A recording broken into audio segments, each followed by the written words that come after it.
أعوذ بالله من شرور أنفسنا ومن سيئات أعمالنا من يهد الله فلا مضل له ومن يضلل فلا هادي له ونشهد أن لا إله إلا الله وحده لا شريك له وأشهد أن محمدا عبده ورسوله أرسله بالحق بشيرا ونذيرا وداعيا إلى الله سراجا منيرا أما بعد فقد قال الله تعالى في كلامه المجيد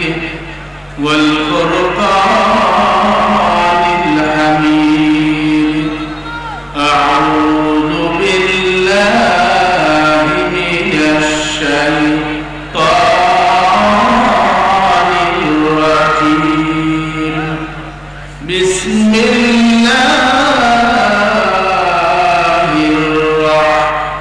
الرحمن الرحيم والعصر إن الإنسان لفي خسر إلا الذين آمنوا وعملوا الصالحات وتواصوا بالحق وتواصوا بالصبر أو كما قال تعالى في آية أخرى آمنا ومخبرا بشأن رسوله الكريم صلى الله عليه وسلم إن الله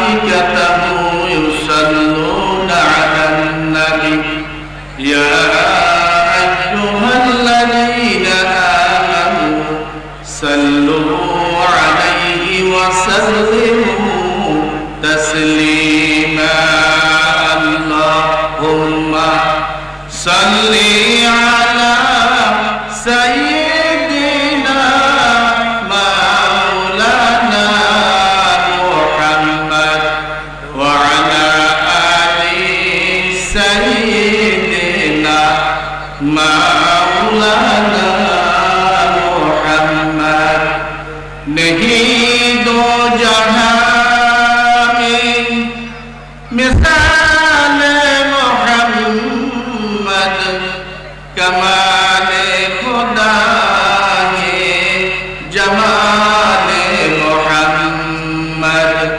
अल्लाहुम्मा सल्ली अला सय्यिदिना मौलाना मुहम्मद व अला आलि सय्यिदिना मौलाना मुहम्मद बलगल उला बिकमालिही कशफत दुजा बिजमालिही हसनत जमीउ खिसालिही सल्लू अलैहि व आलिहि अस्सलातु वस्सलामु अलैका या रसूलल्लाह अस्सलातु वस्सलामु अलैका या हबीबल्लाह अस्सलातु वस्सलामु अलैका या शाफिअल मुज़निबीन अस्सलातु वस्सलामु अलैका या रहमतल लिल आलमीन महान अल्लाह रब्बुल इज्जत व জালালের দরবারে অসংখ্য শুকরিয়া যে আল্লাহ রব্বুল আলামিন এই ঐতিহ্যবাহী ফান্দাউল দরবার শরীফের 2 দিন ব্যাপী ইসালে সওয়াব মাহফিল আমাদেরকে উপস্থিত হওয়ার আল্লাহ তৌফিক দান করেছেন। এজন্য সকলে বলি আলহামদুলিল্লাহ। আমরা যতগুলো মানুষ ভালোভাবে শুকরিয়া করি তাহলে আল্লাহ বেশি খুশি হবে। আল্লাহ বলেছেন লাইন শাকারতুম লাযিদান্নাকুম ওয়া লাইন কাফারতুম ইন্না আযাবি লাশাদীদ। বান্দা তুমি নিয়ামতের যদি শুকরিয়া করো আমি আল্লাহ নিয়ামত বাড়িয়ে দেব, আর যদি আমরা নিয়ামতের শুকরিয়া না করি তাহলে আল্লাহ বলেছে তোমাদের জন্য রয়েছে কঠিন শাস্তি। এজন্য আমাদের শুকরিয়া করা দরকার আছে কিনা বলেন? আল্লাহ সুস্থ রেখে এই জান্নাতের বাগানে আমাদেরকে বসার সুযোগ দিয়েছেন, এটা কি কম কথা বলেন? কি বলেন আপনারা? বেজার না খুশি? এই মাহফিলে আসতে পারে বেজার না খুশি? এই মাহফিলে আসতে কি আপনাদেরকে কেউ ভাড়া টাকা দিয়েছে? কি বলেন? ভাড়া টাকা দিয়েছে? কোনো ভাড়া দেওয়া হয় নাই, এরপরেও কিন্তু আপনারা চলে আসছেন। এর অর্থ আপনি নিজের জন্য চলে আসছেন। কারণ আমাদের যেমন একটি দেহ আছে, এই দেহের সাথে একটা রূহ আছে। আমাদের এই দেহের সাথে রূহ, দেহের মধ্যে যদি রূহটা না থাকে, আত্মাটা না থাকে, তাহলে এই দেহটাকে লাশ বলে। কি বলে? বলে কিনা? যে অমুকের লাশ নিয়ে যাচ্ছে, তখন আর আপনাকে আমাকে যে নামে ডাকা হয় এই নামে কেউ ডাকবে না, বরং বলবে অমুক লাশ নিয়ে এসেছে। আজকে আধুনিক যুগ, আমরা মোবাইল দেখি, আমরা কম্পিউটার দেখি। এই কম্পিউটার মধ্যে একটা হচ্ছে হার্ডওয়্যার আর একটা হচ্ছে সফটওয়্যার। যদি হার্ডওয়্যারের মধ্যে যদি সফটওয়্যার না থাকে তাহলে ওই হার্ডওয়্যার, ওই মেশিনের দিয়ে আমাদের কোনো উপকার আসবে? কি বলেন? আসবে? এজন্য আমাদের যেমন হার্ডওয়্যারের সাথে সফটওয়্যার ইঞ্জিনিয়ারিং যদি ঠিকভাবে না হয়, সফটওয়্যার যদি যথাযথভাবে আমরা ইনস্টল করতে না পারি, তাহলে আমরা এর থেকে কোনো উপকার লাভ করতে পারবো না। বন্ধুরা, আমরা এই দরবার শরীফগুলোতে আসি কেন আসি? আসি আমাদের সফটওয়্যার ঠিক করার জন্য, আমাদের রূহকে ঠিক করার জন্য, আমাদের আত্মাকে ঠিক করার জন্য। যদি আত্মাকে যদি রূহকে যদি আমরা রূহের গোড়ায় যথাযথভাবে দিতে না পারি, আমাদের আত্মা যদি সংশোধন না হয়, নফস যদি সংশোধন না হয়, তাহলে আমার এই পুরো বডিটাই আসলে নষ্ট হয়ে গেল।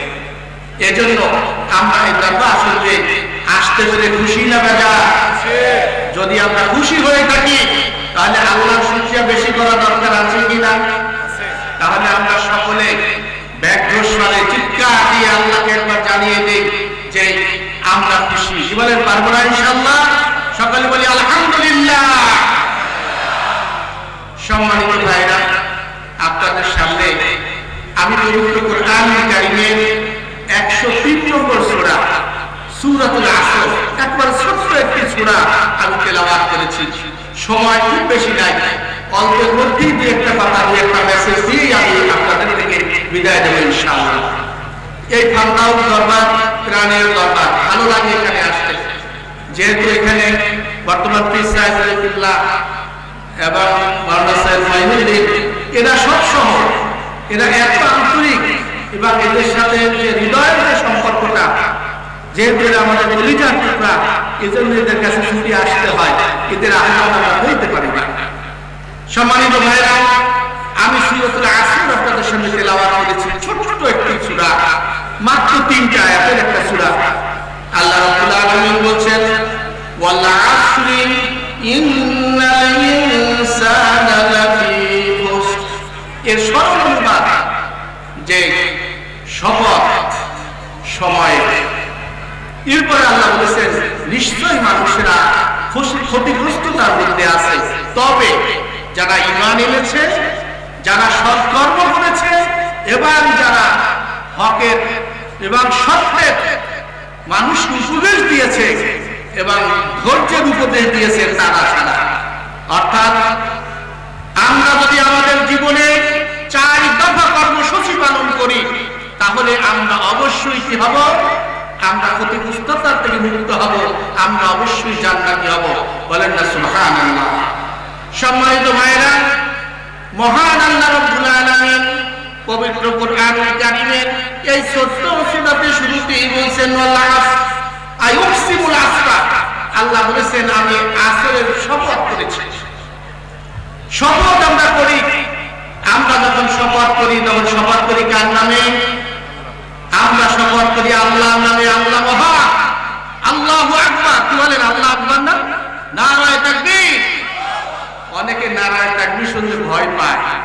বলে কি না জানি কি ঘটে যাচ্ছে, কিন্তু আমরা আল্লাহ মহান, এজন্য আমরা শপথ করি কার নামে? বলেন কার নামে? আর বান্দা যখন শপথ করবে আল্লাহর নাম ছাড়া শপথ করার কোনো সুযোগ নাই।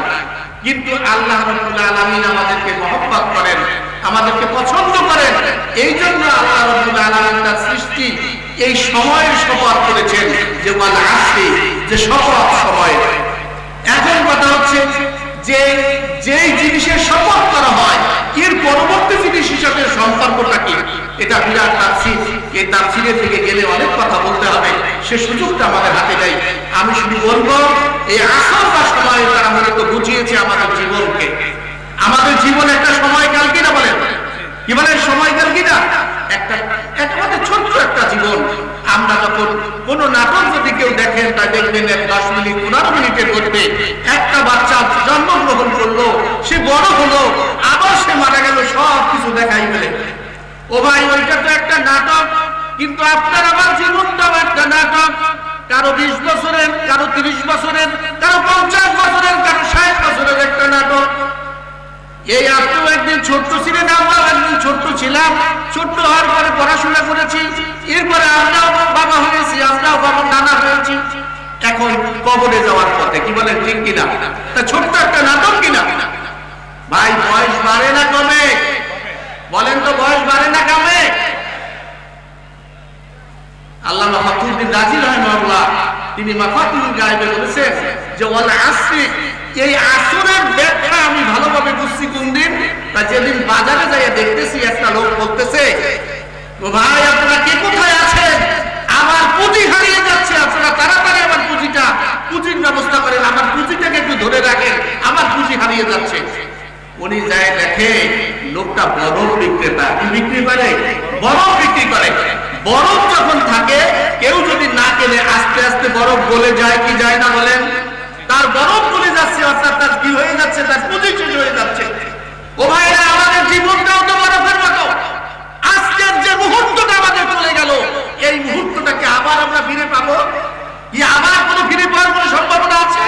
সেই আল্লাহ তাআলা এই জন্য এই জীবনের শপথ করে বলেছে। আর এই জীবনটা যদি সুন্দর করতে চাই, তাহলে আমরা অবশ্যই এই 3 দফা কর্মসূচি, 4 দফা কর্মসূচি যদি করি, আমরা যদি আল্লাহর প্রতি বিশ্বাস রাখি, আমাদের ঈমানটা যদি আমরা গ্রহণ করি, আর আমাদের ঈমান হবে কোনটা? আমাদের ঈমান হবে আহলুস সুন্নাহ জামাতের, আহলুস সুন্নাহ জামাতের নীতি আদর্শ অনুযায়ী আমাদের ঈমান হবে। এবার আমরা কোরআন সুন্নাহ অনুযায়ী আমল করব, এবং সৎ পথে আমরা কি করবো? মানুষদের উপদেশ দেব, এবং অসৎ পথ থেকে আমরুল বিল মারুফ আর নহি আনিল মুনকার আমরা করব। তাহলে ইনশাআল্লাহ আমরা মুক্তি পাবো। আল্লাহ আমাদের সকলকে আমল করার তৌফিক দান করুক। এইটা রমজানের পূর্ব মুহূর্ত, রমজান সামনে আসতেছে, আমাদের আমলের মৌসুম। এই আমলের মৌসুমের জন্য আমরা বেশি বেশি আমল করতে পারি, আর এই দরবার যেন উত্তরোত্তর উন্নতি সাধিত হয়। এই দরবারে এই নামাজের আগে আমরা দেখলাম মাদ্রাসার জন্য কালেকশন হয়েছে। আমি বারবারই মাওলানাদের বলেছি যে আসলে এই মাদ্রাসাটা হুজুর কিবলা যেভাবে সত্য ছিল যে এইটা 4 বিভাগের কামিল মাদ্রাসা, ইনশাআল্লাহ আউলিয়া কিরামের ফেরাসা কখনো বৃথা যায় না। কি বলেন বৃথা যায়? কি বলেন যায় বৃথা? কখনো বৃথা যায় না। আমার বিশ্বাস এইটা শুধুমাত্র কামিল মাদ্রাসা না, এইটা একটা ইসলামী ইউনিভার্সিটি হবে ইনশাআল্লাহ। এখানে একটা বিশ্ববিদ্যালয় হওয়া সম্ভব, এটা এখানে হওয়া সম্ভব। আপনারা যদি সকলে সহযোগিতা করেন, ইনশাআল্লাহ এটা করা সম্ভব। আল্লাহ তাআলা আমাদের সকলকে কবুল করুক।